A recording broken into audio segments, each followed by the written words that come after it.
साथियों नमस्कार। आज मैं चर्चा करने जा रहा हूं लियो टॉल्स्टॉय की एक मशहूर कहानी के बारे में। लियो टॉल्स्टॉय एक रूस का लेखक था और उसकी जो ये प्रसिद्ध कहानी है वो यह है कि एक व्यक्ति को कितनी जमीन चाहिए, कितनी भूमि एक व्यक्ति को चाहिए, कितनी लैंड एक व्यक्ति को चाहिए। लियो टॉल्स्टॉय से महात्मा गांधी भी बहुत प्रभावित थे और तमाम लोग भी, जो दुनिया के बड़े बड़े लोग हैं, वो उसकी राइटिंग से प्रभावित हुए थे। तो लियो टॉल्स्टॉय की एक कहानी है कि एक व्यक्ति को कितनी जमीन चाहिए। तो क्या हुआ कि एक आदमी था। अच्छा, इस कहानी का लगभग दुनिया की सभी भाषाओं में, विश्व की सभी भाषाओं में इसका अनुवाद हो चुका है। इसका गुजराती में अनुवाद महात्मा गांधी ने किया था और उसका हिंदी में अनुवाद जो है मुंशी प्रेमचंद ने किया था। मुंशी प्रेमचंद ने जो अनुवाद किया था उसमें उसके पात्रों का नाम जो है वो भारतीय तरीके से रख दिया था, लेकिन जो ओरिजिनल पात्र था वो था, उसका नाम था, जो लियो टॉल्स्टॉय ने रखा था, वो था पाहोम। पाहोम नामक एक व्यक्ति था। अच्छा, पाहोम के पास पर्याप्त जमीन थी, पर्याप्त भूमि का वो मालिक था, लेकिन उसको इच्छा हुई कि उसके पास और ज्यादा जमीन हो। He should have more land. तो एक बार वो नदी के पार गया हुआ था, तो वहां एक आदमी मिला। तो उस आदमी के पास बहुत जमीन थी, तो उसने उससे सौदा करना चाहा कि भाई कुछ हमें भी बेच दो। तो उस आदमी ने कहा कि इसमें कोई बड़ी भारी उसको दिक्कत नहीं, तुम जितनी चाहे ले लो, और 1000 रूबल तुम्हें देने पड़ेंगे। रूबल जो है ये रूस की करेंसी होती है, जैसे भारत की करेंसी रुपया है, ब्रिटेन करेंसी पाउंड है, अमेरिका करेंसी डॉलर है, वैसे ही रूस की करेंसी रूबल होती है। तो उसने कहा कि 1000 रूबल दे दो और तुम जितनी चाहे जमीन ले लो 1000 रूबल में।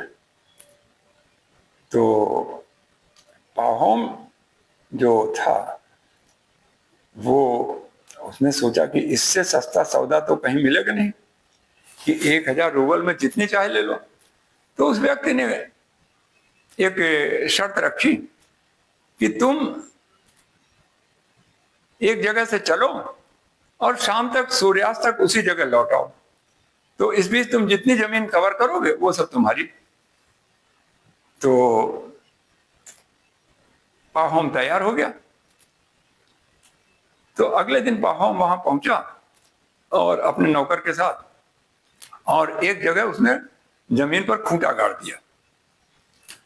सूर्योदय में पहुंच गया था और फिर चलने लगा।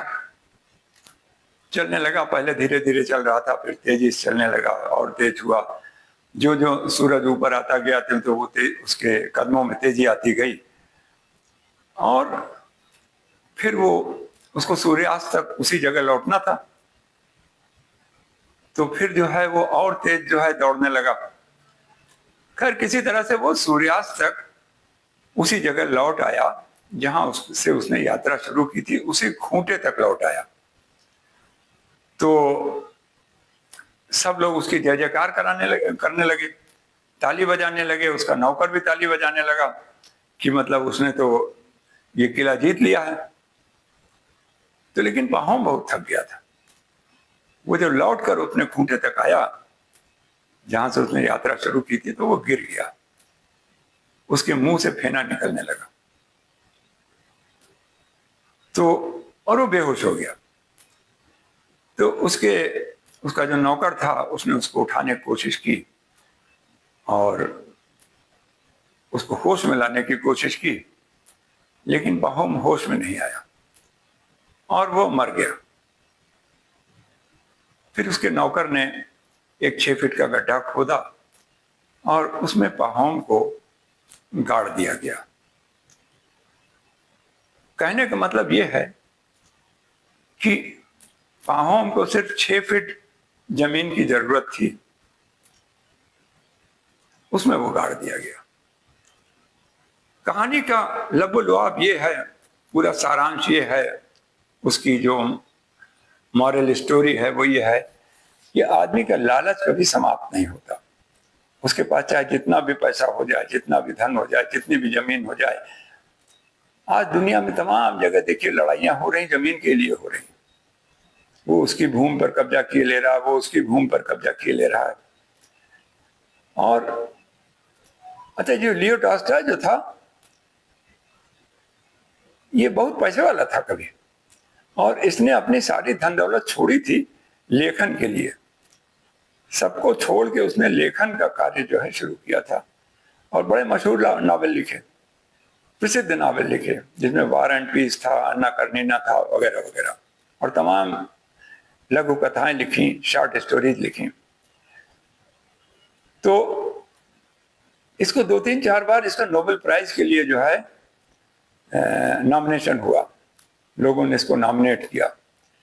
तो सन 1906 की बात थी, ये बड़ा मतलब स्ट्रांग कंटेंडर माना जा रहा था नोबेल प्राइज के लिए, कि अब की बार इसको मिलेगा मिलेगा, क्योंकि उस बार जो है रशियन एकेडमी ऑफ साइंसेज ने भी इसको नॉमिनेट किया था।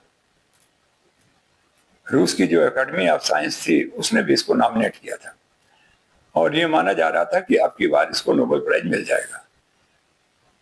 तो लियो टॉल्स्टॉय इतना परेशान हुआ कि अपने फिनलैंड के एक मित्र को उसने लेटर लिखा, एक पत्र लिखा। ये बात है 1906 की, 1906 की।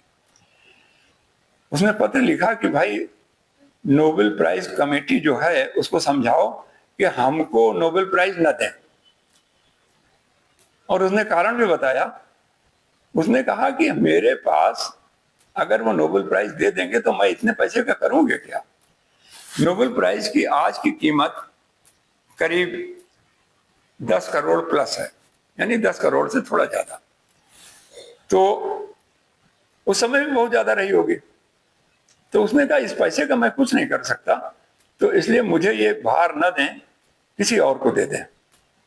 तो फिर उस साल जो है वो नोबेल प्राइज लियो टॉल्स्टॉय को नहीं दिया गया, और वो जो है इटली के एक कवि को दिया गया। मेरा ख्याल कवि था जो कि।